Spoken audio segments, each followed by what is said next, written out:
Hey, what's good, guys? Welcome to another episode of Sit Down and Shut Up, Juzzy. Today we're gonna be talking to Clem Prime 13, Ken Player from the Fight Rise Discord.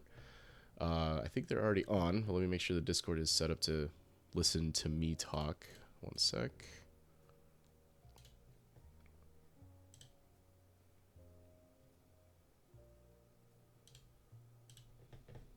All right.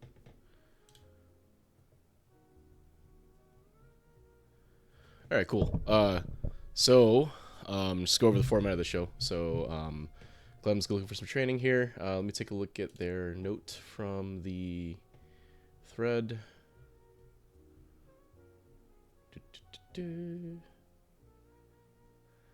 All right. Clem says that they're currently a Diamond 2. Well, at the time of this, we'll take a look at their rank in a bit. But at the time of this, they were a Diamond 2 Ken, they had Plat 3 Luke, and a couple other characters in Platinum. They're saying that they need to break their DI habit and get better at anti-airs. So we got Clem on. They're not going to be able to talk too much overall. So Clem, if you can hear me, if you have anything you want to add or say anything, just go ahead and type it in. But I'll just go ahead and keep talking otherwise. So what we're going to do is we're going to do a first to three. I'll invite you to a customer, we'll do a first to three. And then we'll do a little replay review after. Kind of pick a couple replays, pick them apart, see where we can improve things, or maybe if there's some issues that we can kind of point out and fix. And then maybe do a little lab work if that's helpful, or if there's specific situations we want to cover. And then finally run another first to three after to kind of go over and see if any of those adjustments will help you out. So let me go and invite you to the custom room here. Create one.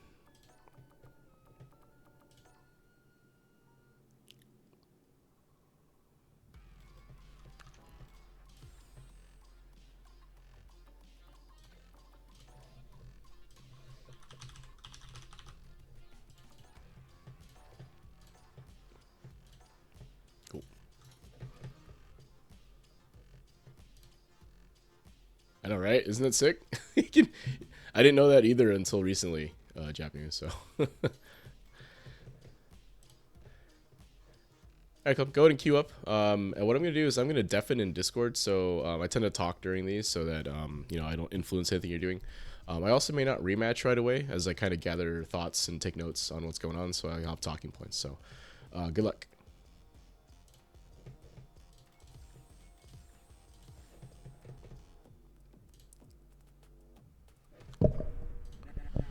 Yeah, so Clem's been around Fight Rise for a while. I played them a good amount overall. They've improved a lot actually from when I first met them. So, they're actually D3 now. Cool. Let's see what's going on here. Okay.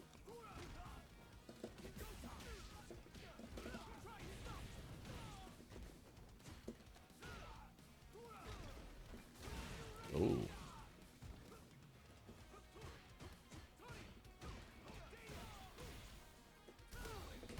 Oh, I couldn't cancel.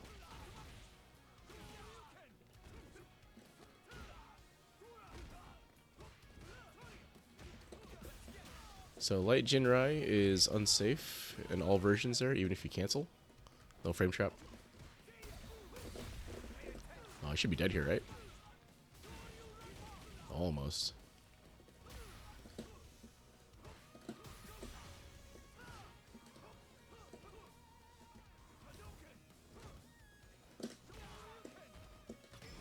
Oh, that's gonna kill me, no matter what. Okay.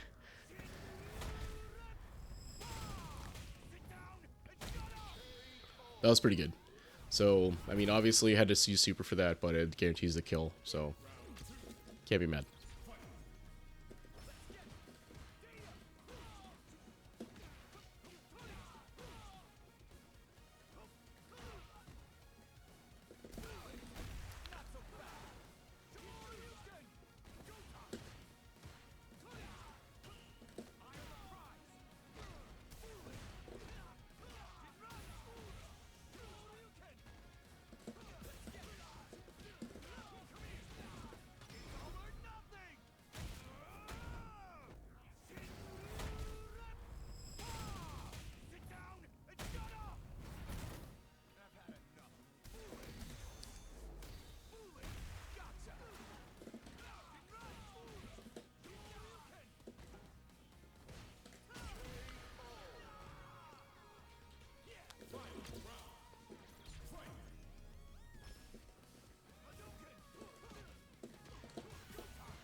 Oops.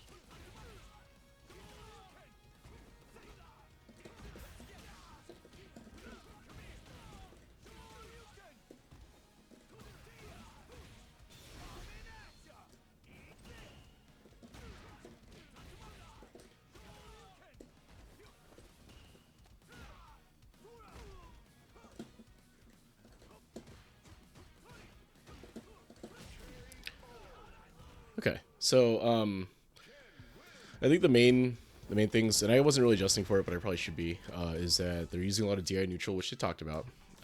They're also using a lot of light Jinrai, which is unsafe on block. In all iterations, there's no frame trap there, so I can kind of safely jam out of it. Also, a lot of wake up options, right? Pretty aggressive on the supers.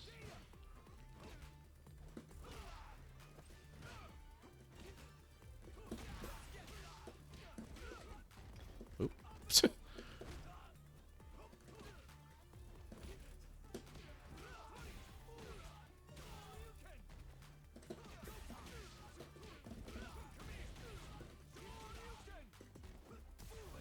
They wake up DI. Oh shit.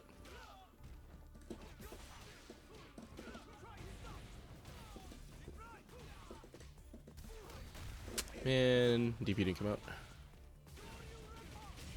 That was nice. So I had a couple of chances to kill there and I didn't do it. DP didn't come out, super didn't come out. It's unfortunate.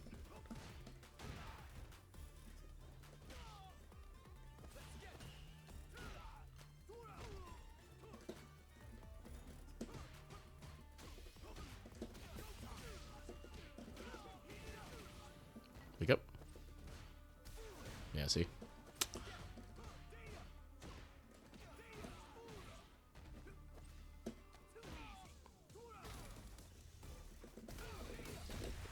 Yeah. Yep. So, I mean, I should be adjusting by not expecting the DI, but not really doing a good job of that tonight. A lot of cross-ups too, which is interesting.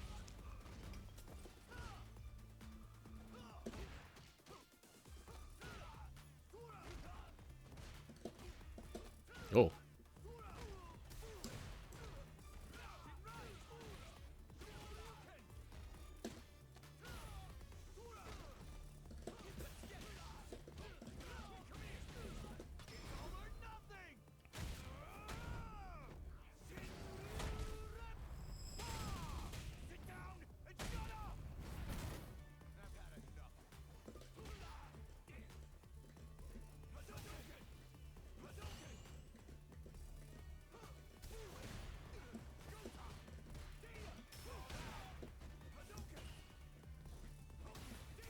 Oh, my my crouching medium kick didn't come out. Okay.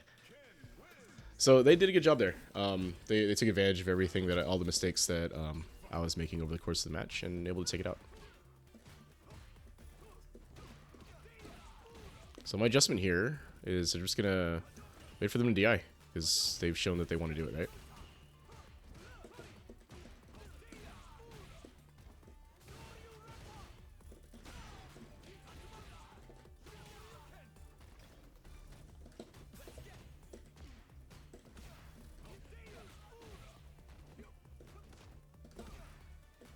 Oops.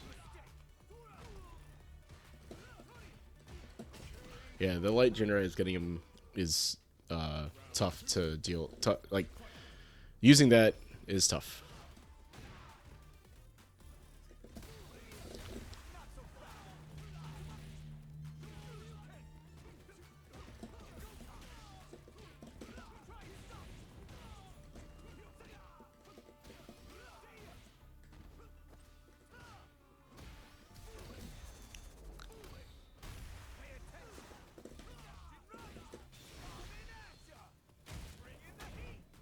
Yeah, so, I mean, pretty clear adjustment, right? Like, I can play a slightly more passive game using kind of cancelable buttons.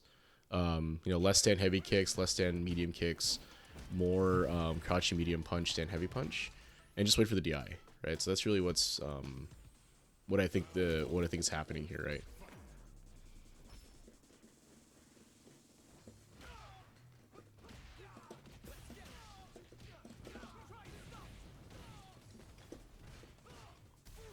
Psst. A lot of meter for that.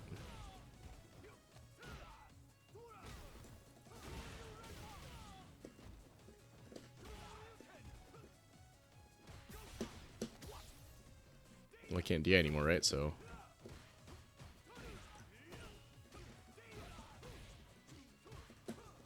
doesn't tech. Oh, not sure why it dropped there, but that's fine.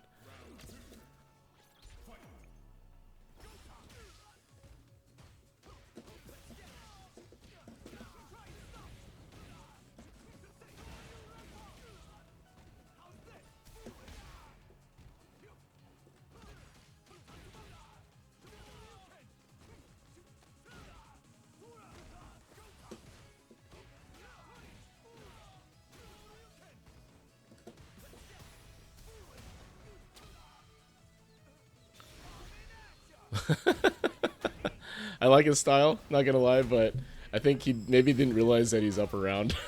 Or I'm up around. That's awesome.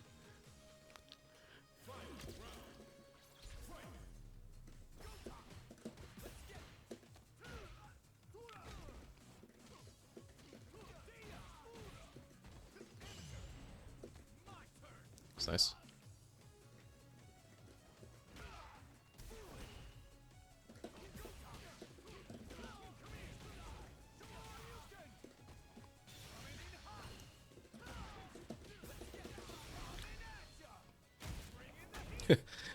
And perhaps one of the strangest routes I've ever taken through that, but you can kind of see how the reactions and responses get kind of linear, right? I was kind of trying to see if they would change their pattern at all, but they didn't really, right? So anyway.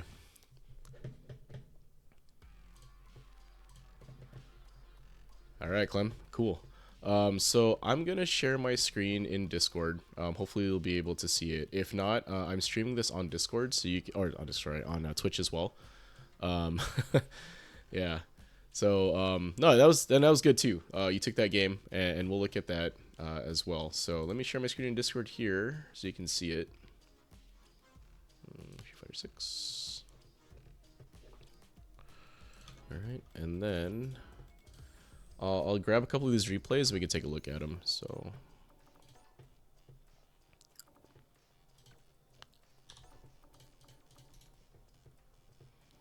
Alright, so this is the one they won, so we'll take this one. And then I think this one's probably...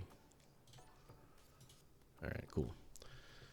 So yeah, again, Clem, if you wanted to say anything, feel free to put it in the chat for the channel we're using for this. I know you can't talk too much, so not a big deal.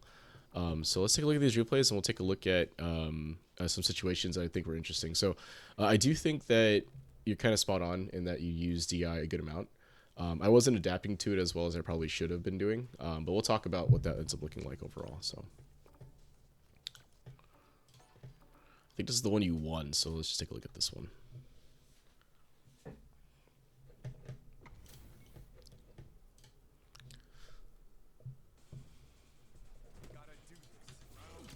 All right.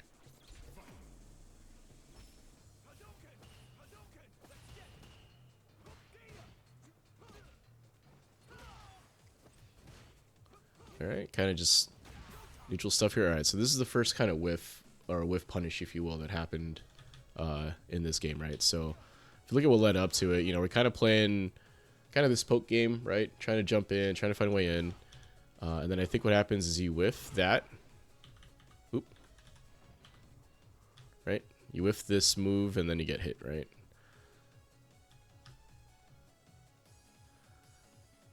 So I just want to harp on this a little bit because I don't know harp on it, but talk about it, right? So you hit me here.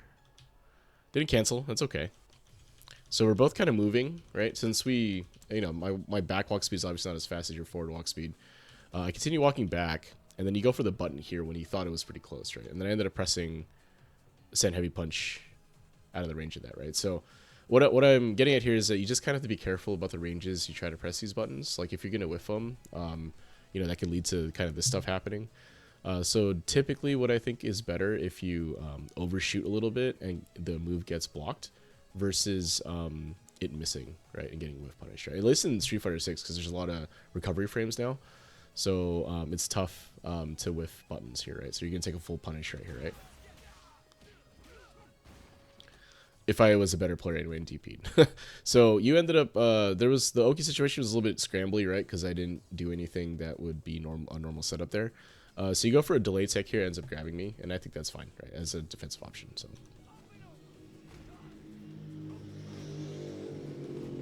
Air to air.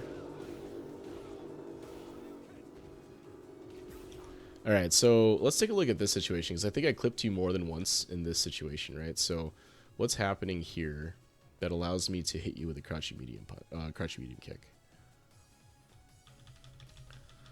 Alright, so you're blocking here still. And then what happens? Okay, I tag you as you're moving, right? So you're blocking for a good amount, right? On the wake up here, like I get up, you're blocking, and then I get hit by a crouchy medium kick that seems to line up right when you're walking, right? So what I'm doing here is I'm trying to get a sense of the rhythm you like to move at, if you will, right? So obviously you don't move right away, right? So you kind of knock me down.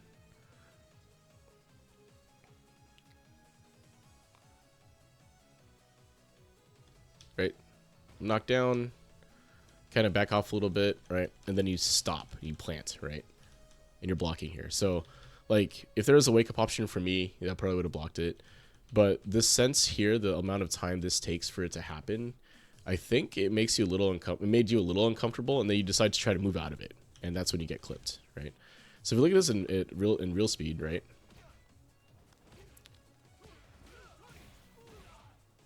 It's only a few frames. Right, that's all it took for me to get a sense of when you wanted to move.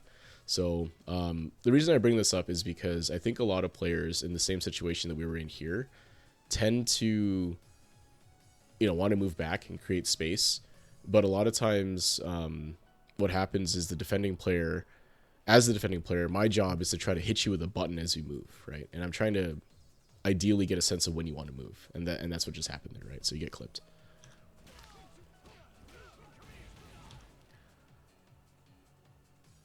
Right. And that makes sense to me, right? So what Clem said, I'll say for the stream, is that they backdashed in and waiting for me to jump, right? Which I don't do. So because I didn't jump right away, or in a sense of timing that I think you were waiting for, you kind of were just like, okay, let me back up some more and get a little more space, so I'm not in this kind of uncomfortable spot while waiting for a jump anymore, right? Because from that situation, like you mentioned, you backdash, right? From here, it's not too bad to, try to get the jump anti-air. It's more than likely going to hit. But if you're standing a little bit further back, like I think where you wanted to move, and I'm in the corner, anti-airing me becomes a lot easier, and you're out of range of my buttons, right? So I think it was the right move to try to wait for me to jump or try to get back here. It's just that as the defending player here, I'm more inclined to press a button to try to get out of this situation, right? Because this is really bad, right? When I'm in this situation, right, as a defender. I'm cornered. We both have you have full meter. You have full still stage control. You just knock me down, all that stuff, right? This is bad for me, right? So I want to get out of here as best I can. Obviously, I don't go for the jump, but you would have been. It looks like you were ready for that, right? That's what you're looking for. And then once I didn't jump, you're like, okay, let me back up a little bit more, probably, right? And be like, all right, if I'm standing, because the Ken's head is where my mouse cursor is, like right before the timer here, like a little bit back. It's way easier to deal with my options coming out, right? Like outside of sand heavy kick range, outside of crouching medium kick range, if I jump, you can DP me, right? Like it's a lot easier to defend and hold the corner from slightly back of where you're standing, right? Because this is still obviously within crouching medium kick range because I tag you, but also within stand heavy kick range, right? Which again is kind of a high risk from my side, like as the defending player, but that's kind of the range you want to think about, right? And I think you're doing the right thing here, right? It's just that I happened to tag you as you were getting out, so.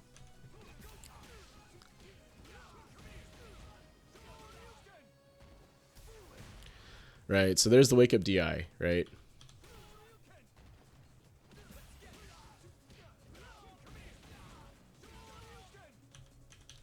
Right, and then from here, you back roll, and then the DI happens right here, right? It's like a reversal DI. And given your inputs here, it doesn't look like you're trying to do like a derev or anything. It's like you're choosing to do wake up DI, right? So what's tough about this is that this loses to a good amount of options if I was being aggressive with cancelable buttons, right? Obviously, I don't react. I could have if I was a better player, but I don't react here. And if I did, you would have gotten punished for it, right? I could also, if I had also done something else after that and was more aggressive going into the after the DP there, like if I did a drive rush, something like that.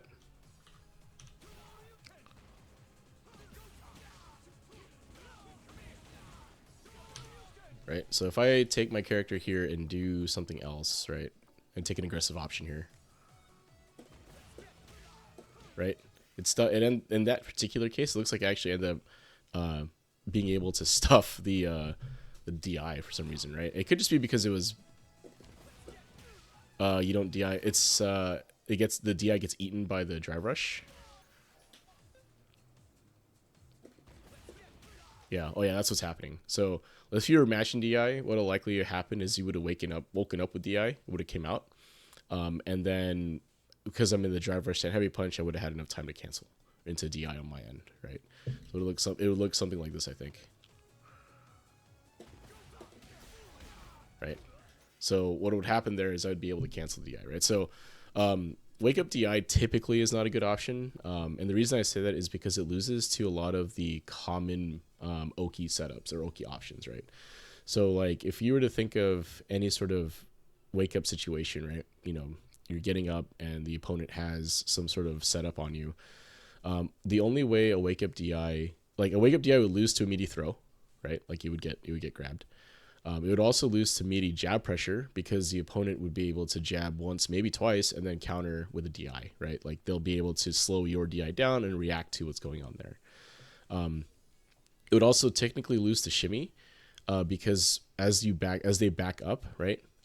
If they are waiting for you to do something and they see DI, they can just DI, right? So those three common options kind of beat DI clean, right?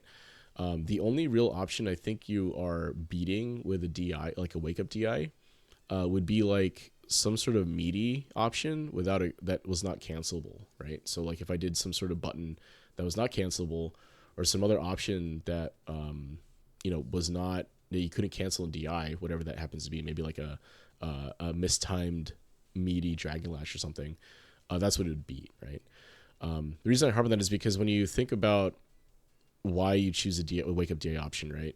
What are you beating and what are you losing to, right? Because a lot of times when you look at defensive situations like that, you're trying to beat as many options as you can and lose to as little options as you can, if that makes sense, right? Now, of course, nothing is perfect. You can't always beat every option, but at the same time, you don't want to pick an option that would lose to more options than it could potentially beat, right? And again, the actual case where a wake up DI would work is if the opponent blocks and doesn't react, which is what happened here, and that's fair, right? If I'm not reacting to DI and you're using it to wake up and it's more or less effective, then it's fine, keep doing it.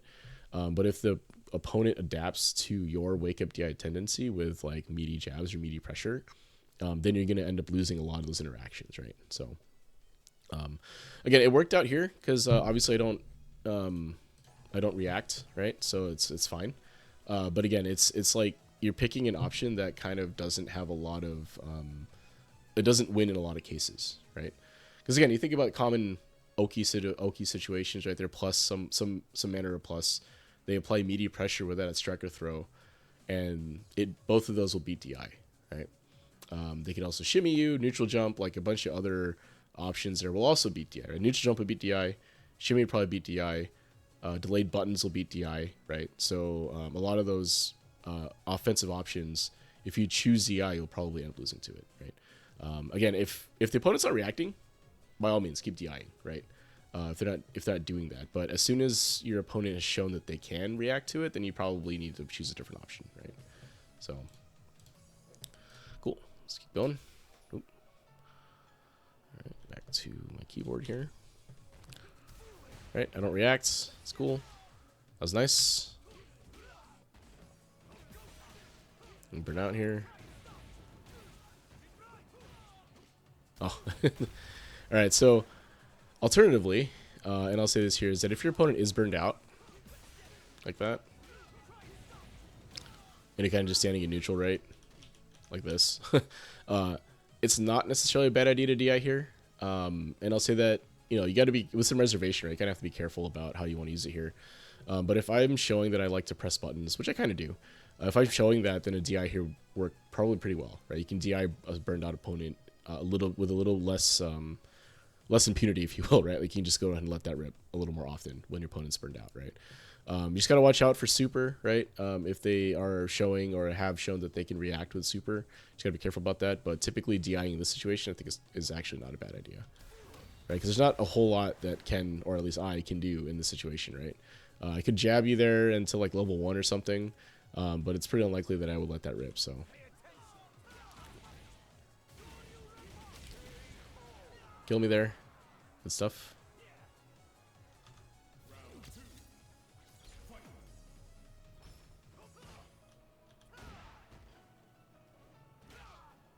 Okay, neutral jump to wake up there. Good tick throw. So you use a lot of cross-ups, which I think is good. There's good identification on your part that I'm not actually dealing with the cross-ups effectively. So that's good. It's good to go on your side, right? If you, again, like I'll say this a lot, if your opponent isn't adapting to what you're doing, then keep doing it, right? If it's working. Let's see what happened there. How'd you get hit?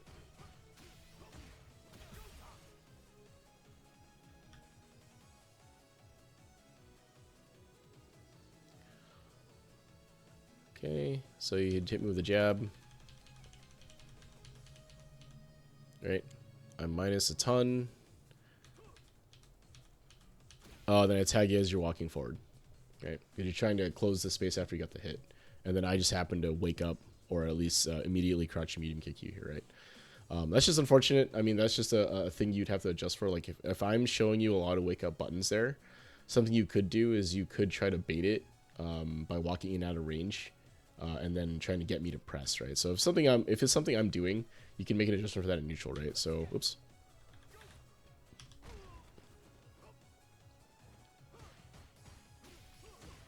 Right. So right here, right, you landed the punish counter hit. I think from here, actually, so for Ken, this might be out of range. Let's check it in a sec here, but a punish counter jab is like minus, you see it's +9, so you can actually get a crouching medium kick here, right? So let's take a look at that and make sure. But you can get an extension off of this, right? It might be too far. Let's find out, I guess. But you should be able to get it. Right?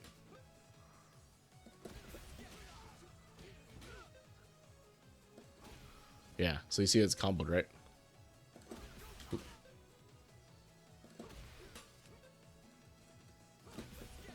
Right? You see it comboed there. So just to keep in mind, counter hit and punish counter jab, you get crouching medium kick, right? So it's something to add to your repertoire, if you will, to be ready for. The other thing I was going to talk about was something like this, right? So you land this jab, right? You see how I back up a little bit?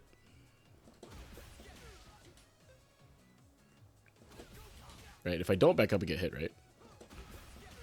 Right? And that's more of a kind of a read almost, I'll say, in that situation. So that situation where you just get hit, you know, I just got hit, right?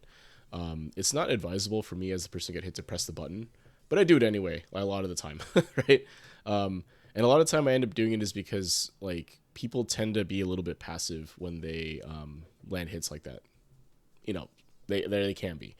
Like you landed a couple of straight hits that if you confirm them, you could get more damage out of them. But you kind of didn't in a couple of cases where you landed this punish counter hit and didn't really do it, right? So I ended up just kind of waking up crouching medium kick to see what happened, and it would tag you, right? So basically what this comes down to is how do you enforce plus frames and how do you confirm? Well, there's two things, sorry. One is that, you know, you should be confirming these situations, right, if you can. Single hit confirms with jabs can be kind of tough, but it's not impossible to do, right? Because punish counter gives you a good amount of extra hit stop. So you'll be able to kind of react to that and do the crouching medium kick, especially when you're looking for it, right? That situation where you were jumped over me and started jabbing, if you're ready for the punish counter or counter hit to come up, then it's not too hard to confirm into like a crouching medium kick and drive rush, right? The other thing is that, and this might come up a little later, but enforcement of plus frames, right? So hopefully a situation will come up that'll allow me to kind of illustrate this, but just keep that thought in mind, right? What I mean when I say enforcement of plus frames, what I really mean is that, like, when you're plus and it's still your turn, you have to do something that will prevent me, the defending player, from being able to press buttons for free, right? Like if you land a drive rush jab, for example, right, with Ken, and it's on block, Ken will be +3, right? So that means that at that frame advantage, you can enforce a strike throw, right? So you can strike, you can throw, and it'll beat, you know, them doing either of those things, right? So they can't mash out of it they can't mash out of it, right? So if they mash jab, they'll get counter hit by your jab if you follow up with a jab, or they'll get thrown, right? Because the throw will come out before their jab comes out, right? So the idea there is that they can't press buttons on your plus frames, and that's how you enforce it, right? And the reason that's important later on down the road in the game is that as you show that you're able to enforce the plus frames that you obtain, it means that you can start getting away with different things, right? So instead of, you know, always going for pressure to keep your frames airtight, now you can start going for maybe bigger buttons, leaving gaps so that you can walk up throw, like that type of stuff. You can change up how your offense is going, right? But that all starts with you being able to show that when you're plus, you know, they can't press, right? They can't press buttons without getting counter hit. So hopefully an example will come out for that, and we'll see. But yeah, that's what I mean there. But yeah, that situation that I just showed though, excuse me, like you getting tagged on the walk back, I think that if you were aware and ready to punish counter that, or aware to punish counter confirm, like confirm the hit there, I wouldn't have gotten away with that crouching medium kick. So moving on, because like the reason you get hit here is because you're trying to walk up, right? And I will say that as soon as you start moving, typically your frame advantage goes away, right? Because you have to take a certain number of frames to move, and that usually eats up all your advantage, right? So if you have to move after your plus, you can't always assume you're still going to be plus, basically. Okay. Wake up parry. It's fine. And then you go into DI again, right? Again, I don't punish it here, but a neutral DI in that situation there can be kind of dangerous, right? Because obviously if I counter DI there, right, I'm not doing anything here that would allow you to normally get a punish counter DI, right? I'm not doing some sort of sweep or some other non-cancelable button here. So again, I don't punish it, so, you know, it's totally fine that you were going for it. But if this gets punished here, that would be kind of bad, right? You would have to, you would then take, you know, full corner combo, punish counter DI, right? Punish counter DI to corner combo. Good challenge. Hey, wake up parry again, gets thrown. So neutral jump into DI worked pretty well, right? Alright, so Clem says, in my head, I'm thinking I need to create space. That's what I did there. And I think that's actually a good point to bring up, is the creating of space there can be accomplished with a less risky move, right? I get that DI does give you like a ton of space, right? So like when you DI, right, it causes me to kick back to almost that far away, right? I drive rush right away, you know, that is what it is. But what you can also do in that situation from here, right, if you don't DI here, what happens, right? So I block, right? You're +2, right? Because it's stand heavy punch, right? It's +2. You can press another button here that would stuff anything that could reach you from Ken here, right? So you take a look at the spacing, right? This is the space after the point, the stand heavy punch hits, right? So obviously I block here, but from this spacing, you could press something like a crouching medium kick, right?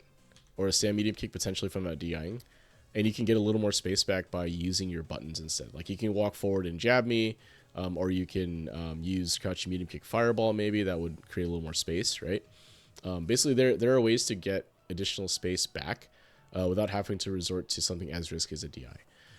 So again, I'll say that again, since it was working, keep doing it. But if I reacted to that, that would have been bad, right? So, but yeah, something if creation of space while you're in the corner is something that you want to work through, we can talk about ways to actually get around that, right? Typically, it involves walking up. So the opponent is here, right? We'll talk about a little bit here. And this is something that's pretty common, right? So Ken does the stand heavy punch, right? You block it. There's a little bit of space now, right? In this plus, so you're +2 in this situation, right? With this me and with Ken, his 5-framer. So obviously you can't press a 4-frame, right? Like Ken's jab won't reach, right? Since you're +2, that means that the fastest move he could do that would trade would be a 6-frame move, right? If you jab or something like that. Now jab won't obviously reach, right? A crouching medium punch might reach. So what's more likely to happen here is you could use something like a stand light kick or a crouching medium kick, right? And the reason those two would work is because either the stand light kick is 5-frame and it's fast, right? If Ken tries to press here, he'll get counter hit, right? Against the stand light kick. Similarly with a crouching medium kick, since it's 7 frames, if they press something slower than a 6-frame move, so like a 7-frame or 8-frame move, so they go for like a stand medium kick or like another crouching medium kick, you'll beat it out, right? You'll be able to drivers cancel and get out, right? You have a ton of meter here, right? So you could have done something like that drivers cancel. You could also do an OD move potentially, like some sort of crouching medium kick OD fireball if you really want to get space back, although I don't advise that necessarily. But yeah, there are ways to create space, and most of them involve being able to kind of press buttons at correctly time a button that's appropriate for the space that's involved here to push me back, right? Because I know I'm -2, right? I can't just freely press another stand heavy punch here without it getting eaten by something potentially, right? And in fact, what happens is I let that, I end up just blocking overall because the DI comes out and I don't react. Or at least I tried to and it was late, right? So, but yeah, I mean, again, creating space in the corner doesn't necessarily need to use a DI for that, right? And since I'm not burned out, it's kind of a risky move, right? So.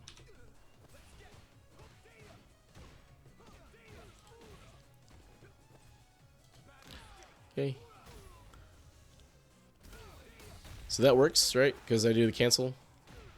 Fortunately, both drop it, and then you end up losing there, right? So, would you have won from there potentially, right? You don't drop the combo, maybe you do a side switch, and I'm cornered now, and it could go a different way, but unfortunately didn't. So it's all right. Move on.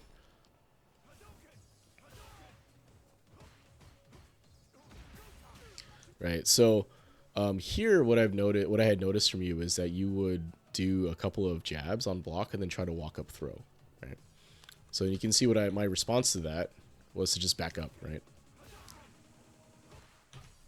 Just 1 jab, 2 jab. You walk up. See, I'm backing up, right? And then you throw, right? And then I whiff punish the throw attempt, right?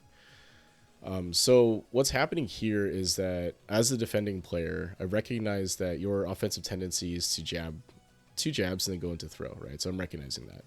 And I'm backing up so that your throw will whiff, right? Because my back walk speed is slower than your forward walk speed. So you walk forward into where you think the throw range would be, which it would have been had I not moved, and then I get thrown, right? And that can work pretty effectively against someone that's just holding down back, which a lot of people do. But because you haven't really been tagging me low necessarily, right? Like some sort of jab and walk up low, I felt that I could safely walk back, right? And that's how I was able to get the punish there. So if you are noticing that your opponent is able to somehow whiff punish your throw attempts, even though you're the one applying pressure, what you can do instead is do a jab, walk up, and then crouching medium kick, right? So if you look at, let's see if we can show the timing for that. So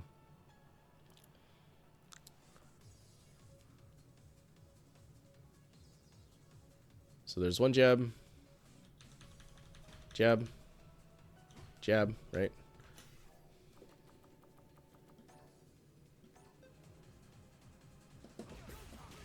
Right. And if you time it correctly, you can get me right as I'm walking back, right? So that's just something to keep in mind to vary your offense. If that particular walk-up throw is not working, you can just change it up to a walk-up low, right? Again, that's a specific thing if you're yeah, the Cammy special. And the reason that works better with Cammy is because her walk speed is really good, right? Like it's way fast. It's faster than Ken's if I'm not mistaken. So, and I think the jab pushback is a little different. So if that's what's happening, like, and you're trying to, if your jab throw is getting countered by that, your reaction should be to go to like a jab low, right? Or even just low, like walk up low forward or something like that, right? That would be the adjustment you would make, or rotate to, if that's starting to get beat. So then you take the hit. Good jump. So you did it again, right? Except that time it worked, right? Right. I've been hit twice. I down back, and then you walk up and grab me, right? So it worked that time. All right, good corner pressure here. Go for the DI. I don't mind that corner DI as much. I think it's fine given the situation that I was in, right? I'm not really necessarily looking for the DI there. I think it's a little risky given everything that's been happening so far, but again, it paid off, right?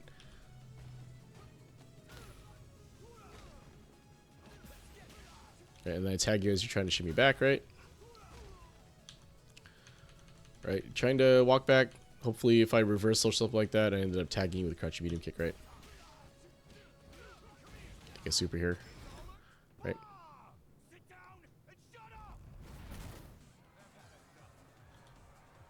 So I should be able to DP you here. I don't. I guess I did anti-air though, so it's fine.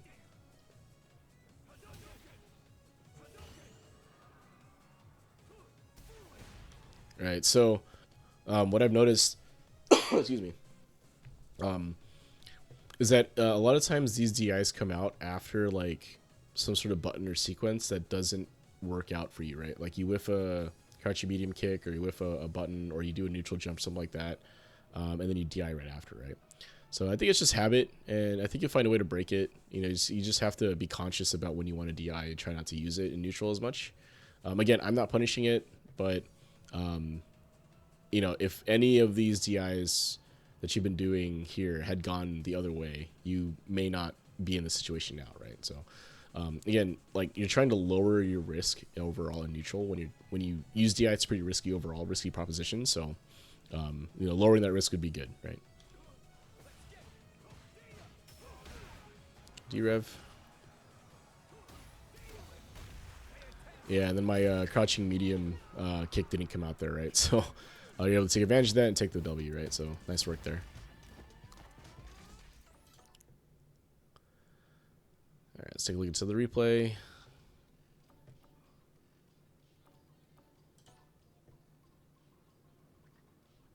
That's not the one I just watched, right? Oh, there we go. I was like, I could have sworn I just watched this one.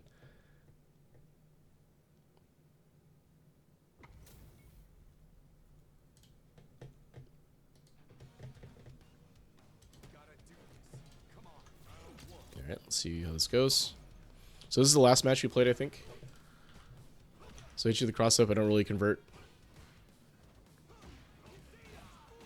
All right, so I think at this point what I'm doing is I'm converting my pressure to using light strings and cancelable buttons in the anticipation of you DIing now, right? So I don't really do too many crouching medium kick Jinrais as much, I think, and let's see how it goes though.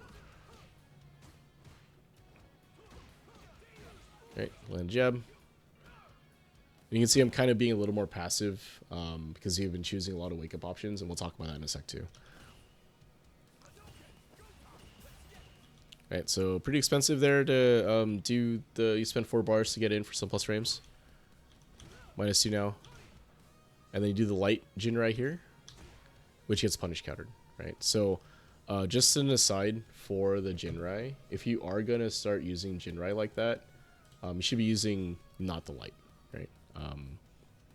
The light Jinrai on block is like -11, and the if you cancel, yeah, you get it, right? So just for edification of the chat, right? The light Jinrai is -11 by itself on block, so it's very easily punishable. Even if you do the low, the gap is too wide with the light to frame trap, right? So gotta use the medium if you want to frame trap there.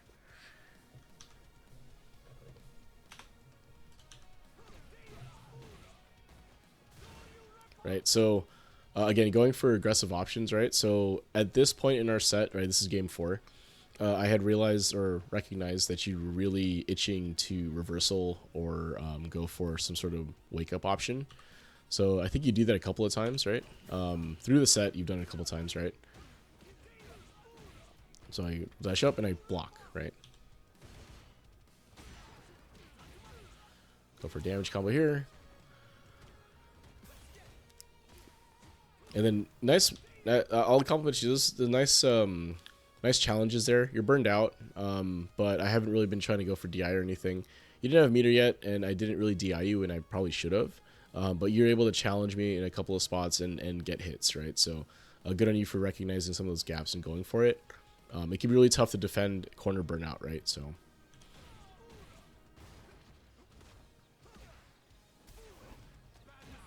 make the mistake there, or I make a mistake there, right? And then the light Jinrai happens again, and you kind of lose to it, right? So correctable, I think.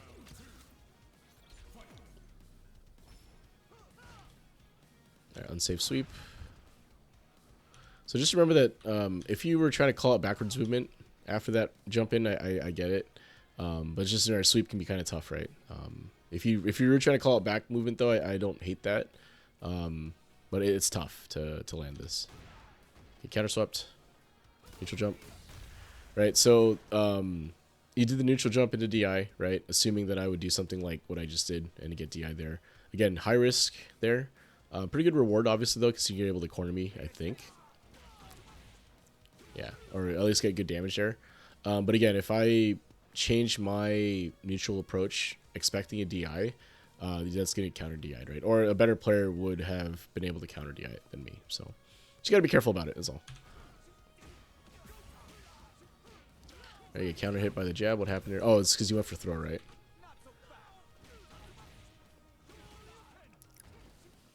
Yeah. So I think you were just not close enough. Whoa, like I'm exploding here. Right, so you're minus 12. Okay. And too far for a grab. So, I'm not sure on the run stop how real that is after the medium DP. I think it works if you continue, if you walk forward, but you're pretty minus, right?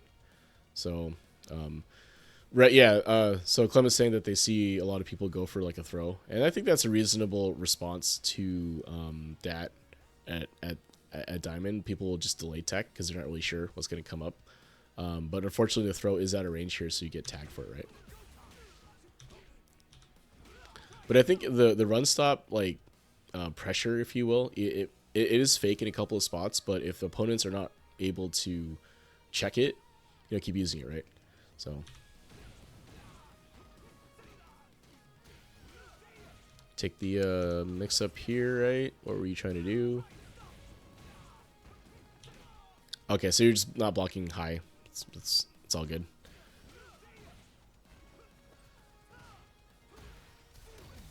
Right, so at this point now, when you see me pressing a lot of these buttons, I'm going for kind of cancelable buttons now, right?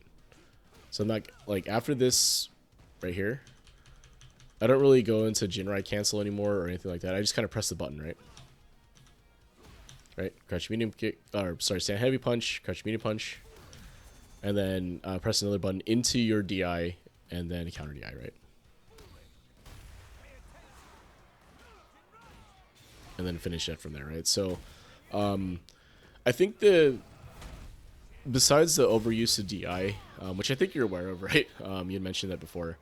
And I didn't really jump at you too much overall, I think, which maybe I should have done a little more to see how your anti-airing was. But the main thing I think is that given what an opponent can do to adjust to your pressure, right? So let's say, you know, you meet someone in ranked, you're doing you're playing how you're playing now with a lot of DIs and all that, and it's working. Once someone adjusts to that, I think it's difficult to. I feel like your secondary game plan is not as refined as the primary game plan, if that makes sense, right? Like right now, the way you approach neutral is to, you know, throw the DIs out, go for wake up options, try to catch them off guard, and then kill them before they realize it, right? Yeah, Clem is saying in chat they don't make jokes about smashing DI anytime they're mildly inconvenienced, right? And it's unfortunately it's a difficult habit to break, right? Because it was clearly working for the majority of our set, right? I mean, you took a game off me purely off of that, right? Like being able to just DI and me not reacting to it. It's just that once that adjustment happens on the opponent's side and DI is no longer working. In fact, DI is getting you killed because you're taking 3,000 damage or so every time a counter DI happens, if not more. What can you do, right? You can only DI so many times before you die in that round, if that's what's happening, right? To three or four counter DIs, and that's kind of game, right? So yeah, I mean that's really what it ends up kind of boiling down to is can you make an adjustment in neutral when you're not using DI? And I think like looking at some of the other gameplay that you were exhibiting here without using DI, it's totally fine, right? You're able to land crouch medium kicks. You're able to land the moves you want to land for the most part, right? Your combos are mostly fine, right? When you did get drive rush or whatever else, you're able to use and run Tatsu, and you're able to get kind of the one of the main B&B combos with crouching heavy punch into like Tatsu medium DP, right? So like, and you're able to do that. So I think for you, to get out of Diamond, really, it boils down to, I think, like maybe 2 or 3 things, right? The first one, obviously, use DI less, right? If it's working, keep doing it, but if the opponent is not able, or opponent is able to react to that, you'll need to come up with a second game plan, right? So you can rely more on your neutral ability, which is totally fine, right? I think you were playing neutral just fine. You're able to use crouching medium kick effectively. You're able to press the buttons you wanted to press and spacing that probably made sense.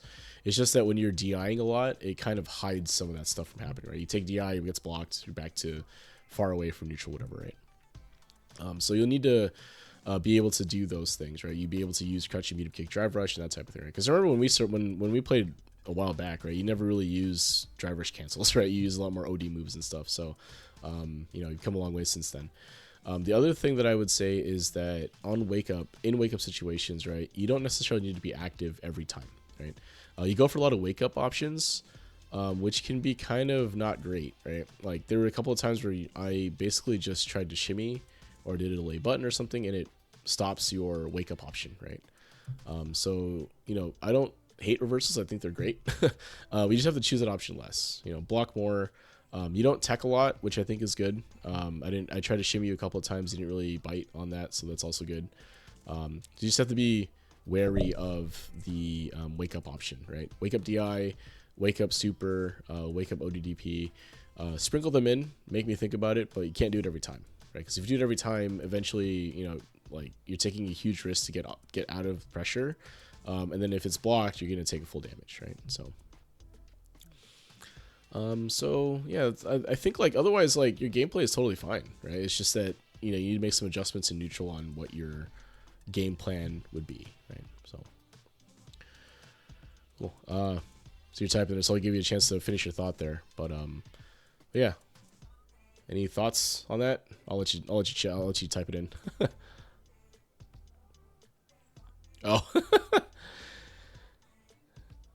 Yeah, I'm saying that the active on wake up is because there's other folks that we play that tend to, I think, eat a lot of those wake up supers and stuff, right? So again, excuse me, I think that in the player matchup, right, if that's working against that particular player, keep doing it, right? In the player matchup, I mean, the community. And for you guys in chat, this is the community is fairly large, but there's a lot of regulars, and you get to play a lot of people over and over again. You get to know them, and a lot of it sometimes ends up being player matchup over like character matchup or anything like that, right? And I think that when you understand someone at that level or as a player matchup, then you can start doing those kind of, I don't want to call it weird, but maybe unconventional things, right? Because it's going to work against that particular player, right? But if you're like going to hop into ranked and try to do first to twos to try to get through and climb, I think you need a more stable game plan, right? A neutral game plan that is heavily based around the usage of DI ultimately gets a little volatile because the DI is so high risk, high reward. Right? Like the DI, like let me put it this way: relying on DI means that you're relying on the opponent to not be able to react to that, right? Like you are putting the onus on the opponent to react, but your game plan revolves around that, right? So if your opponent can react to it, like where does your game plan go from there, right? As opposed to like the more neutral focused footsie's focused kind of grounded game plan where you kind of walk into range and you press buttons slowly. That doesn't necessarily require the opponent to, it doesn't require like a knowledge check, or you're not putting the onus on them to react, right? You're actually trying to quote unquote outplay them in neutral, right? So in that case, what that means is that there's less risk overall, and the onus is on you to have a better neutral, kind of better footsies, if you will, than the opponent, right? Like a better neutral game, right? So again, you can play that volatile playstyle, right? You can do, DI as a neutral, and I'm sure you can rack up a lot of wins that way because people don't react, or situations you're DIing in end up catching people off guard. It's just that in the long run, you may not be able to be as consistent as you would like to be when it comes to rank grind or tournament wins or whatever, right? So yeah, I think again, it's just if you reduce the amount of DIs that you do in neutral and reduce the amount of times you choose an aggressive wake up option, I think you'll do a lot better, right? I think things will get like you'll find yourself in rounds a lot longer, and you're not getting counter DI'd all over the place, right? So cool. But yeah, again, like kind of it's kind of unfortunate, but like that's really what it ultimately ends up being. Those are the biggest glaring things I think that's easy to kind of pick at. There may be a couple other things we can look through in the replays, but I think if you address those two things, you'll probably get a lot more mileage out of out of the character, right? So hopefully your play will be elevated from there, right? So yeah, so do you have time for another first to three? All right.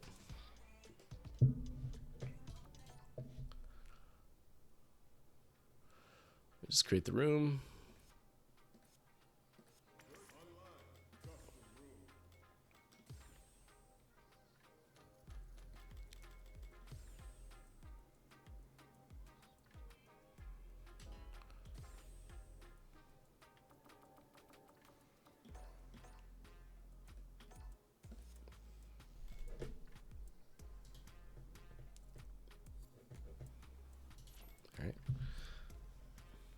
All right, so I'll leave the mic open this time so you hear me talk. But yeah, remember, just try to keep in mind to not DI as much, right? And just block more on wake up, right?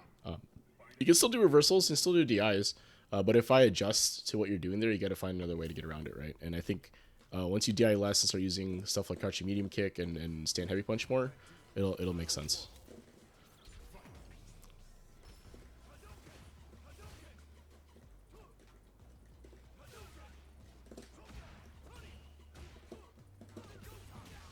Ooh, walking forward.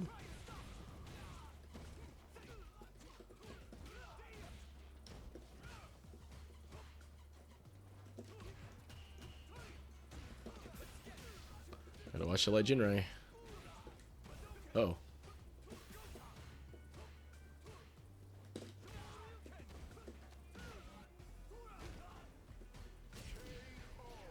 So I don't mind wake up jab. I think that's a good call out there. I'm not sure why it lagged a little bit, I think, but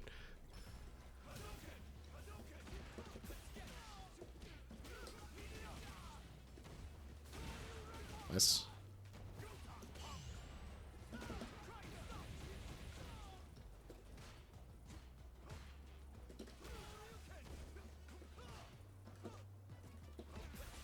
Nice.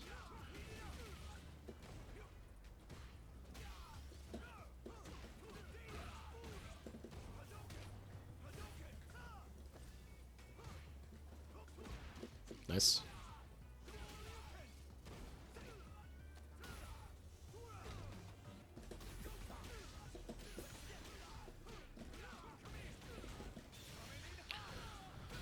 So there was a really good sequence. You burned out for it, but there was a part where you were trapped in the corner and you used crouching medium kick to get out, right? You're able to tag me walking back, and you're able to give yourself a little more space, right? So that I think, like you saw there, that you didn't DI as much, and I think that using the crouching medium kick in the corner there, it really helped you get out. I mean, yeah, you burned out for it, and that's unfortunate, but it was less risk than using a DI to get out.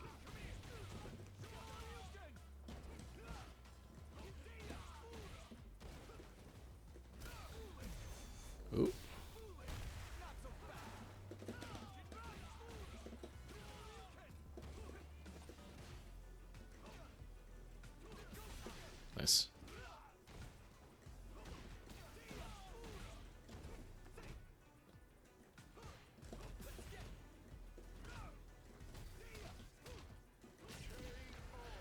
It's tough to deal with a burn out there, especially generic pressure, but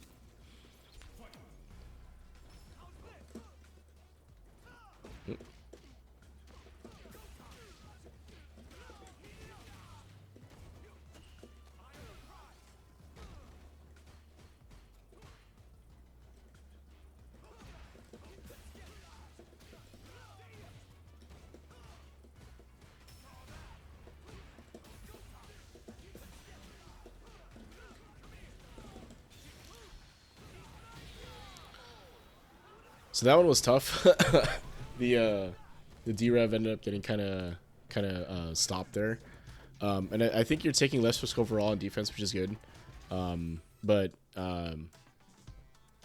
you know, be willing to do other stuff too, I guess. It's hard to talk about, but and we can talk about it after. But I think you're doing a much better job overall managing the corner without using DI. Nice. Nice.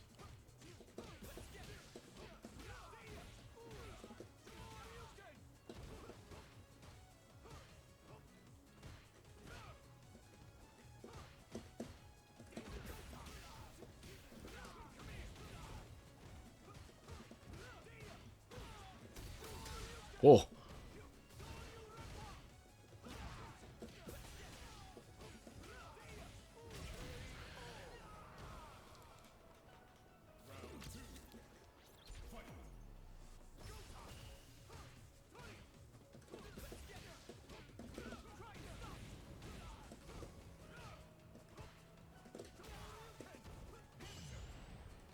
Nice.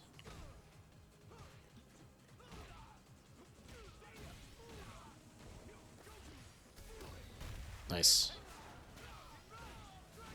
Super? Yeah.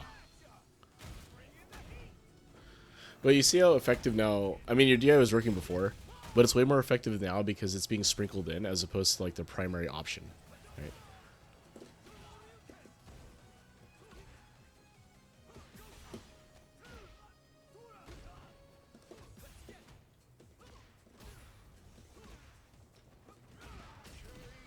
Okay. So, so yeah, what I'll say is I think that the way that the games were going, I know the result is 0-3 or whatever, but I think the way the games went overall, it was a little bit cleaner, I think, overall as a game. The reason I said it is because like there were less risky decisions that you were making. So like I wasn't beating you because I was counter DIing, right? The same way that I potentially could have in our first set, right? In this set, I had to use, you know, maybe a little bit better neutral game, maybe a little more layered pressure in order to get through your defense, and then be able to open you up, right? But that's better, right?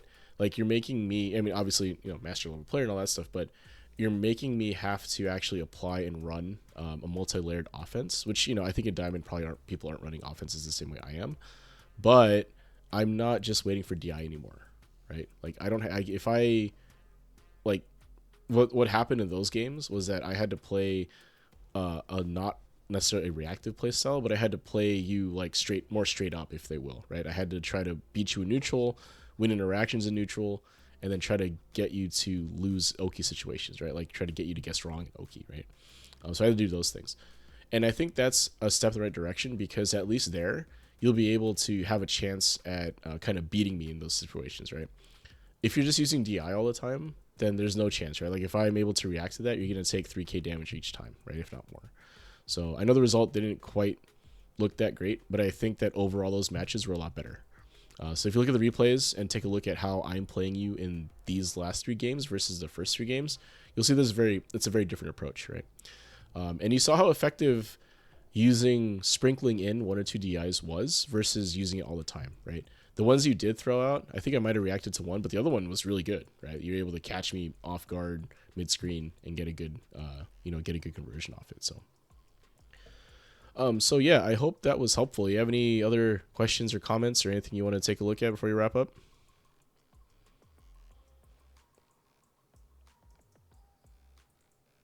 Cool. All right, cool. So again, the VOD's gonna be up. I'll put it on YouTube as well, so you can watch it there. And if you have any other questions, feel free to ping me. I'm around on Discord, right? So thanks everyone for tuning in. This has been another training session. So if you like the content that you see here, take a look down in the description. There's a link to the FightRise Discord. FightRise is a community that runs bi-weekly tournaments, although they're on break right now. They also run a series showcasing people from the community, their Urge to Fight series. They recently did one that was called Base Brawl crossover. Base Brawl, I think, is what they ended up calling. I played in it. We had Ultra David commentating, and it was a lot of fun. So if you want to be in that event, you can, sign up in the Discord, play some tournaments, meet some people, and that could be you on there, right? I'm also part of the Newbie Fight Club. I'm wearing their sweater right now. They host lobby nights every Monday, Wednesday, Friday. So if you're looking for games, all levels, feel free to join. The Discord's also in the description, or at least in my bio, I think. You can join the Discord, meet some folks, have some fun, and play some games. Right? I think they're also starting up some tournaments or brackets, if you will. I think it's double elimination. There's one double elimination coming up, I think. They also run round robin tournaments, and they're also looking at starting a modern tournament as well. So cool. So yeah, Clem, thanks for coming in. I hope this is really helpful for you. If you have any other questions, man, just feel free to ping me anytime I'm around. Otherwise, that's it. Thanks, everyone.